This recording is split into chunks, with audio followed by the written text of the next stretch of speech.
Zaynab onamiz o'zlarining jufti haloli Abul As bilan ko'rishuvlari qanchalik shodlik ila bo'lgan bo'lsa, ajralish to'g'risidagi xabar mana shuncha qayg'uli bo'ldi. Ha, bir shodlikka bir qayg'u xabari ulandi.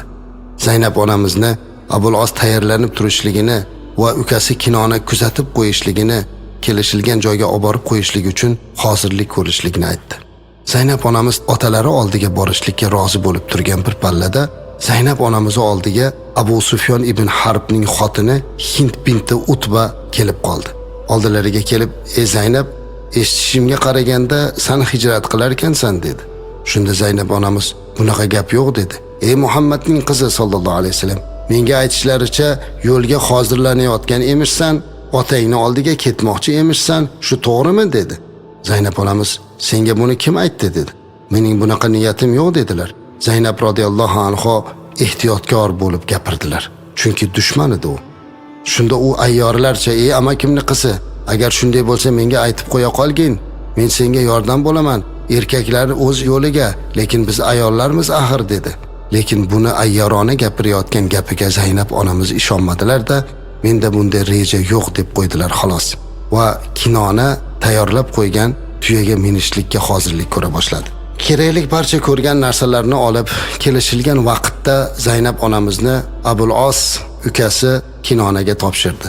Kinona ibn Rabi' Zaynab onamizni tuyaga mindirib olib ketdilar. Kechagina kelin bo'lib tushgan, shodlik va baxt ichida yashagan go'zal uylarini Zaynab onamiz tashlab ketdilar. Eri bilan judolikka sababchi faqatgina mana shu shirk botqog'i-yu kufr zalolat edi xolos.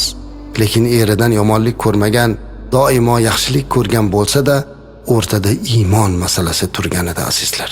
Shuning uchun ham har qancha muhabbati bo'lsin, har qancha sadoqati bo'lsin, mu'min musulmon sifatida u iymonni, u islomni tanlashga majbur.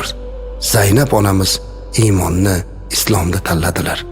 Va oxirgi marta jufti halollari bilan xayrlashar ekan, ko'zlariga yosh olib Kinona ila Makkani tark qilishlikka safarbar bo'ldilar. Kinona ibn Rabi' nihoyatda mohir chavandoz, nihoyat darajada baquvvat kishi edi.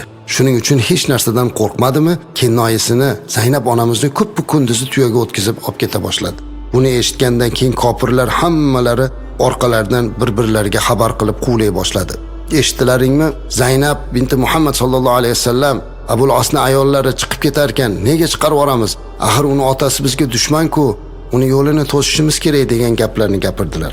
Va Kinona Makkadan chiqqanlarida Zituvo degan joyga yetganda uni atrofini o'rab oldilar. Eng birinchi bo'lib Zaynab onamiz minib turgan tuya atrofiga kofirlardan bo'lgan Habbor ibn Aswad va Nofi ibn Abdu Amr degan kofirlar yetib keldi. Habbor tuyada o'tirgan Zaynab radhiyallohu anhuni oldilarini to'sib oldi. Qo'lida nayzasi bor edi. Kinona esa bularni niyati buzuqligini bilar ekan, qo'liga kamonini olib ularga do'q qildi. Agar kim kennoyisiga yaqinlashadigan bo'lsa, ushbu kamonda o'qidan nasiba olishligini aytib uni qo'rqitdi. Ha, Kinona eng merganlardan va bahodir jangchilardan biri edi. Shu payt Habbor la'nati tuyani oldiga kelib, ushlab turgan nayza bilan tuyani tumshug'iga sanchib yubordi. Tuya qo'rqib ketib, orqaga xurkib bir ko'tarilganida Zaynab onamiz tuyadan yiqilib ketdilar. Boshi bilan yerga tushib, boshi qonab ketdi azizlar. Qon ketdi. Zaynab onamizning gunohi nima edi? Nega bu la'natlar tuyadan yiqitdilar? Nega boshini qonatdilar? Nega azor berdilar? Ayblari faqatgina Rasululloh sallallohu alayhi vasallamning qizi bo'lganliklari edi xolos. Ayblari faqatgina Alloh va uning rasuliga iymon keltirganlari edi. Iymon uchun, islom uchun boshidan qon oqib yerda yotib qoldilar.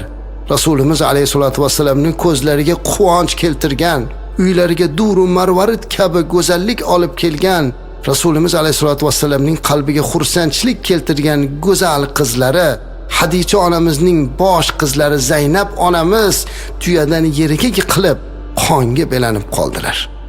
Buni ko'rgan Kinona ularga qahr ila tashlanar ekan, hammasidan o'ch olishligini e'lon qildi va akalarining turmush o'rtog'i bo'lgan Zaynab onamizni ularni changaldan qutqardilar. Abu Sufyon buni eshitib oldiga yugurib keldi va Kinonaga qarab, sen ham to'g'ri tushun, to'g'ri ish qilmading. Bizni dushmanimizni qizini ko'p kunduzi olib chiqib ketyapsan.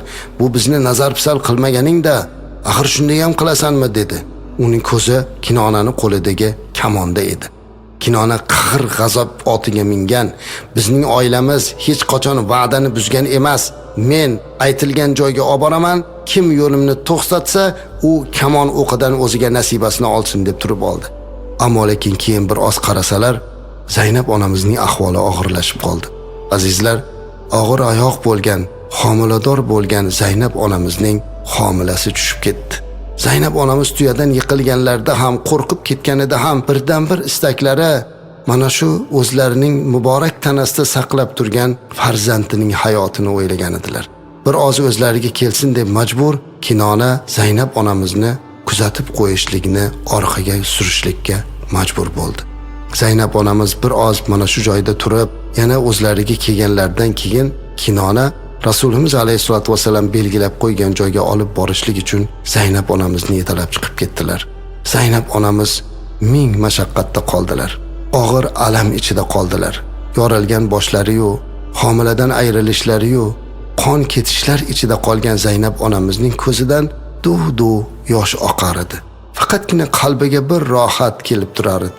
Bu ham bo'lsa tezroq bu tuya borsa-yu, tezroq dunyoda nurlarga to'ldirgan otajonisini quchoqlasa-yu, bu ko'rgan zulm istamlarini aytib, otasini bag'riga bosib jannat hidlarini hidlasa-yu, dardlariga davo topishlikni orzu qilgan edilar.